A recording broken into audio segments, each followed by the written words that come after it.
So where have we gotten to? The message we read into all of this is since no one gives a shit, And you're on your own, well, I think we need a social innovation and entrepreneurship model. more like Bougainvilles than Silicon Valleys. We need coconut innovation.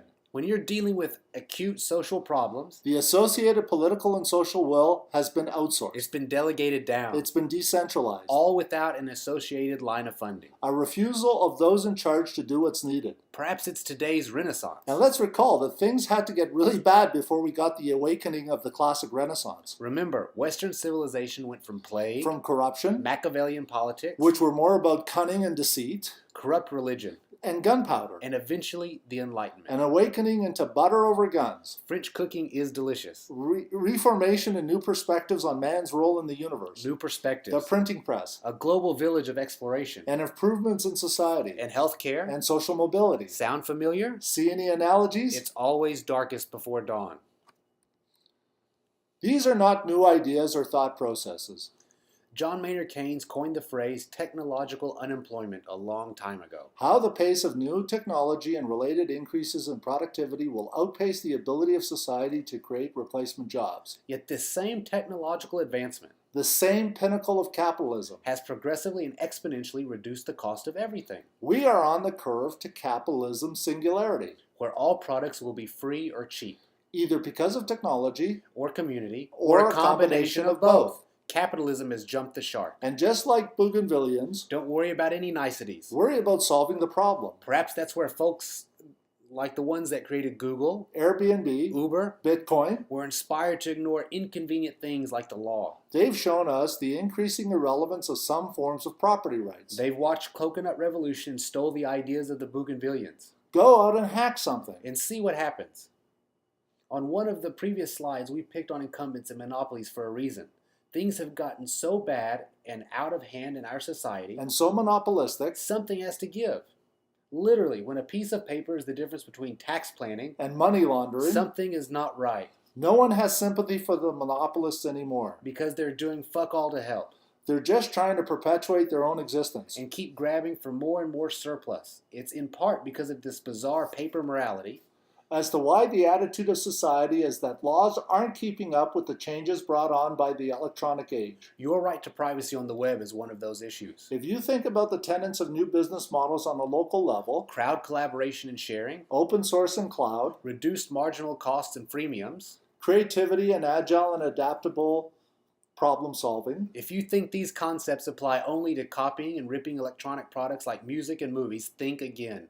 Think about Uber and car sharing in general. and regardless of what happens to Uber's, the Pandora's box has been opened. So car sharing, 90% of the time a car is parked. Of the remaining 10%, 90% of that time, there's one person The driver. using the car. In a hyper-sharing economy, the simple math is that people should spend approximately 1% of what they currently do on a car. It makes the Tato Nano at $2,000 look expensive. And then extend that to the savings associated with getting all those cars off the road. Are we there yet? No. But we are on that curve. It is coming. And what other product services are on the zero-cost singularity curve? One of the tools we use in our workshops and in our consultancy is scenario planning. Within scenario planning, one particular technique is to consider plausible futures by exaggerating some known facts. The kind of points we've been reviewing up to this point. There's always a multiplicity of scenarios. Plausible scenarios may include some utopian perspective. A middle-of-the-road view may involve the shift in government attitudes to expanding social programs and the redistribution of wealth a la Piketty. Another is a more dystopic society, the anti-coconut revolution, the scenario where RTZ mined every last ounce of copper and left the island an environmental disaster and uninhabitable. But here's another plausible scenario. One that you may be helping to facilitate through your actions of helping communities build capacity and capabilities. And that is the disintermediation of monopolies and oligopolies by local collaborative initiatives. I would argue that this ultimate disintermediation might in fact be the pinnacle of capitalism. The ultimate goal of capitalism being the singularity of disintermediation, of creative destruction, This is the benefit of what is called a free market. where we are able to solve each other's problems and create community wealth. If we reduce cars to 1% of their cost through collaborative sharing, well, that is a solution that works not for the 99%, but for the 100%. Here's a quick list of what's possible. In large part possible today, not just in the future. Barter. Local currencies and or payment in kind for services. If you want to use a different currency, You can create one. even if it's just barter. And don't just think Bitcoin. Regulated products. Beer, wine, medicine, gasoline, diesel. In part, they're already unregulated. You can make your own. You just can't run a commercial enterprise. Well, that's not a big leap in an Uber world. Sharing and lending. Don't buy anything. Fix stuff. Recycle, reuse. Scrap is the retail of tomorrow. Think about 3D printing. Shared tools and shared shops. A perfect example of a curve. Is it perfect yet? No. Is it cost effective yet? No. Does anyone have any doubts it will get there?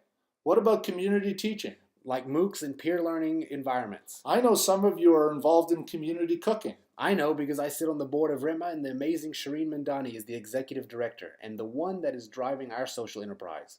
If you have time today, go speak with her and ask her about what we are doing. It is not just a shameless plug, but an invitation to learn how she did it. Grow your own food. We're doing this already. We have hyper-local aeroponic urban farm pilots in 2 schools in the TDSB. This is a huge commercial output on a minimal footprint. Perhaps one day using towers created by 3D printers from recycled plastic. What about mesh communication networks? What happens when we don't need the big telecoms? It makes the issue of net neutrality moot. Think about solar panels and mini wind turbines. Energy will be free. Think about it. The Stone Age didn't end because we ran out of stones. Solar, and by extension energy, is another example of a technology that's on a singularity curve. Is it there yet? No. Any doubts it will?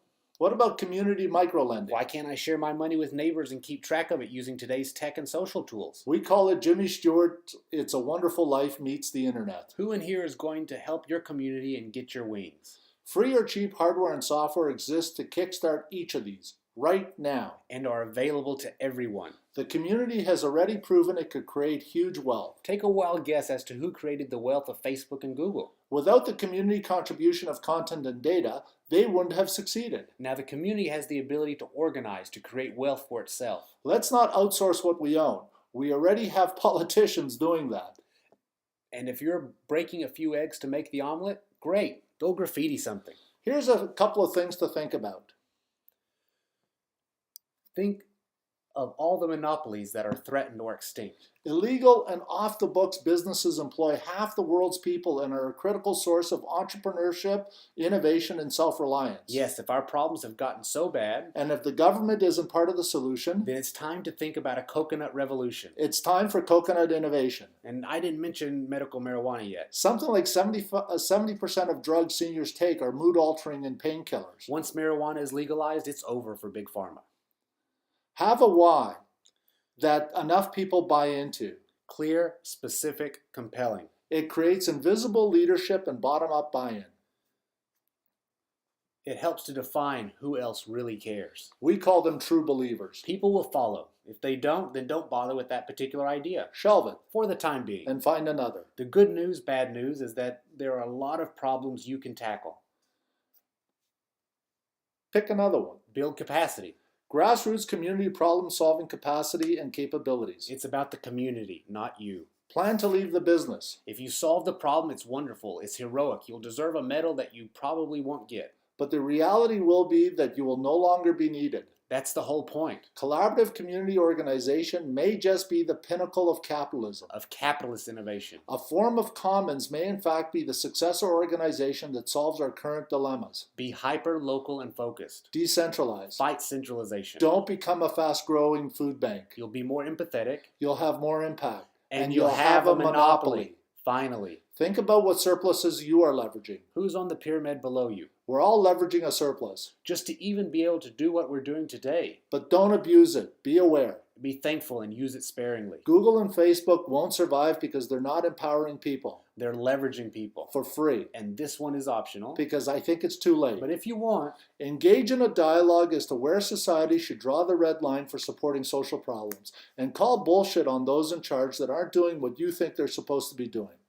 Or don't, since for them, the writing is already on the wall. Now, is there a downside? Perhaps. Perhaps not. But at least you tried. But here's one thought. Socrates was executed for questioning the absolute truths of others. And basically annoying the shit out of everyone.